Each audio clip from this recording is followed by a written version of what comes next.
avec les risques sismiques, c'est-à-dire que nous allons comprendre ce que c'est qu'un risque et voir quels sont les risques liés au séisme, particulièrement chez nous en France métropolitaine. Vous êtes prêts? C'est parti!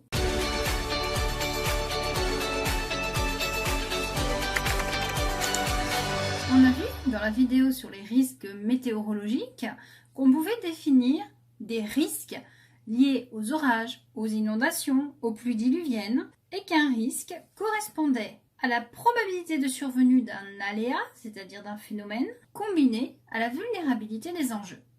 Bon, vous pigez pas tout, vous n'avez pas vu la vidéo sur les risques météorologiques? Je vous explique très simplement ce que signifie un risque. Travaillons dans une situation classique, nous sommes dans la buanderie de la maison et il y a des placards pour ranger des produits chimiques. Je vais vous présenter différentes situations et vous allez devoir me dire laquelle présente le plus grand risque d'empoisonnement.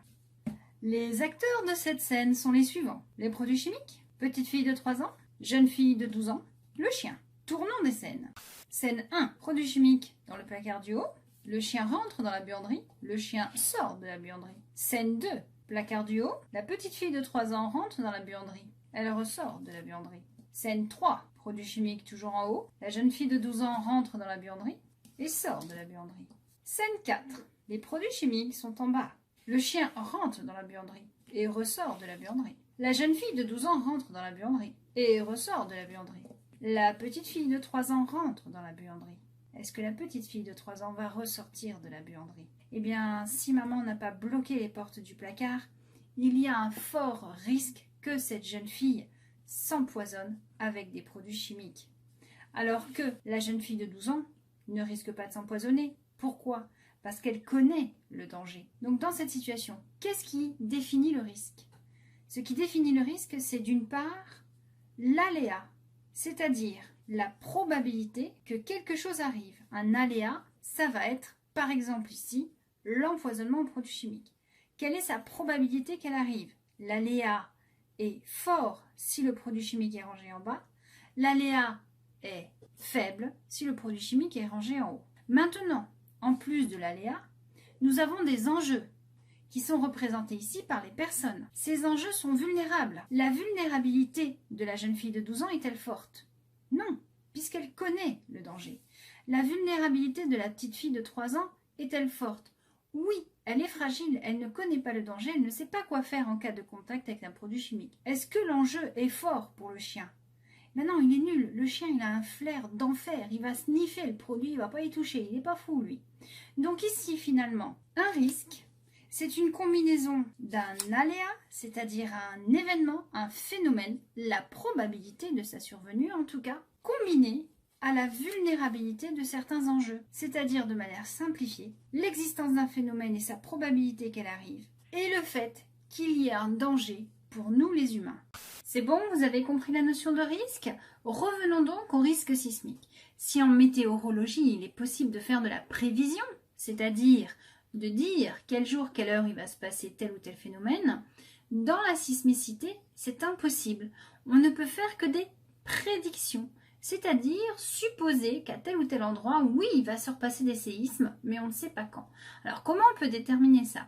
Eh bien, il faut dresser une carte de la sismicité, c'est-à-dire les aléas sismiques, en étudiant tous les faits historiques, à savoir que, par exemple, dans les Alpes, on a souvent eu des petits tremblements de terre, donc on va dire que dans cette zone, l'aléa est fort. Ainsi, on va pouvoir définir des zones où le risque sera un peu plus fort que les autres, si par exemple, nous sommes dans la zone où l'aléa est fort et que nous habitons une grande ville, le risque sismique sera plus élevé que si nous habitions dans un petit village situé dans cette même zone.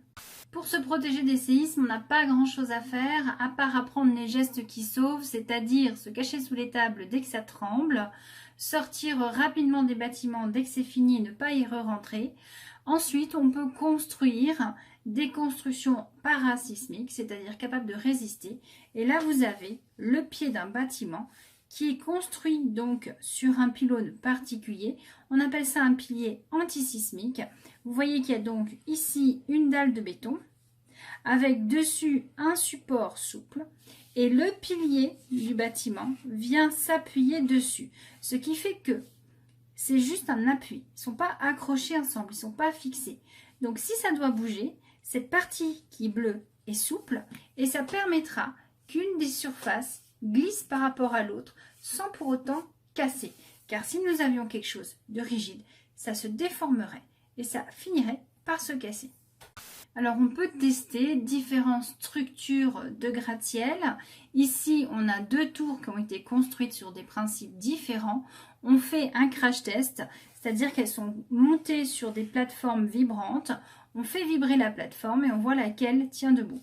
Mais vous voyez que cette structure-là, vu la manière dont elle a été montée, tient debout, alors que celle-là, elle est en train de s'effondrer.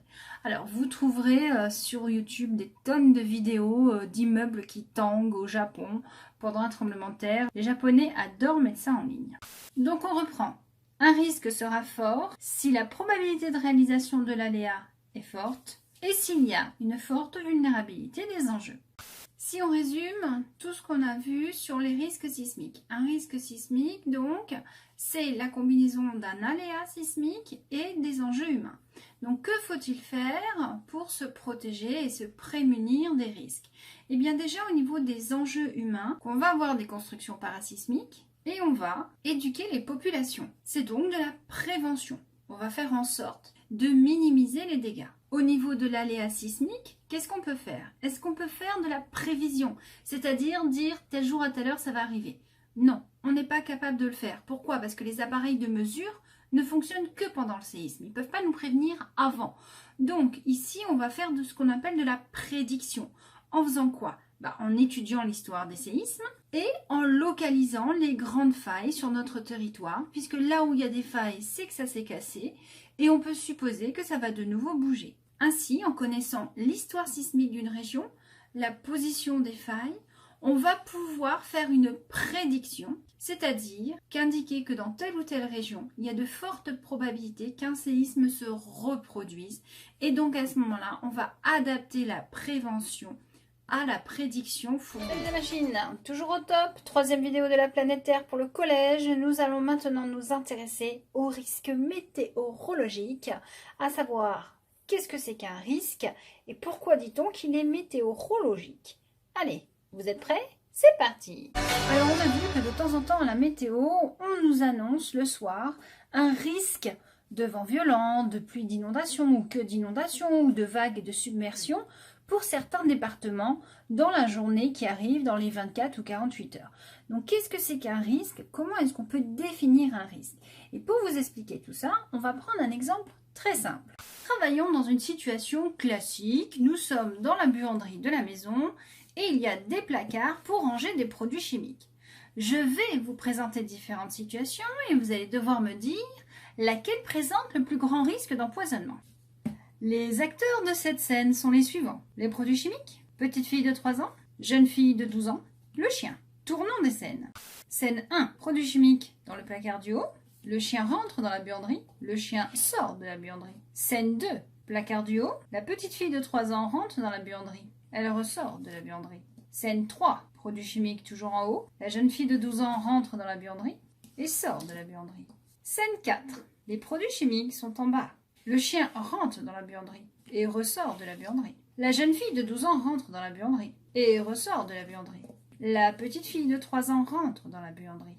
Est-ce que la petite fille de 3 ans va ressortir de la buanderie? Eh bien, si maman n'a pas bloqué les portes du placard, il y a un fort risque que cette jeune fille s'empoisonne avec des produits chimiques.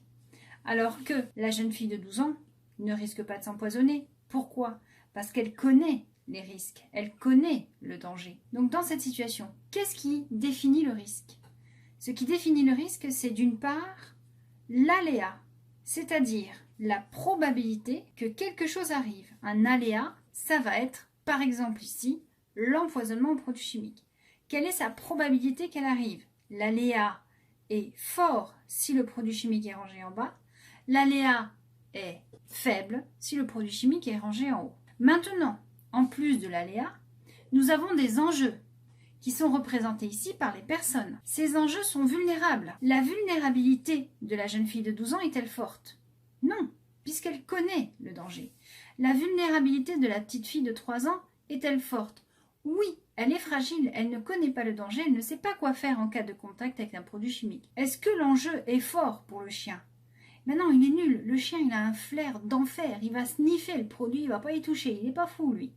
Donc ici, finalement, un risque, c'est une combinaison d'un aléa, c'est-à-dire un événement, un phénomène, la probabilité de sa survenue en tout cas, combinée à la vulnérabilité de certains enjeux, c'est-à-dire de manière simplifiée, l'existence d'un phénomène et sa probabilité qu'elle arrive, et le fait qu'il y ait un danger pour nous les humains.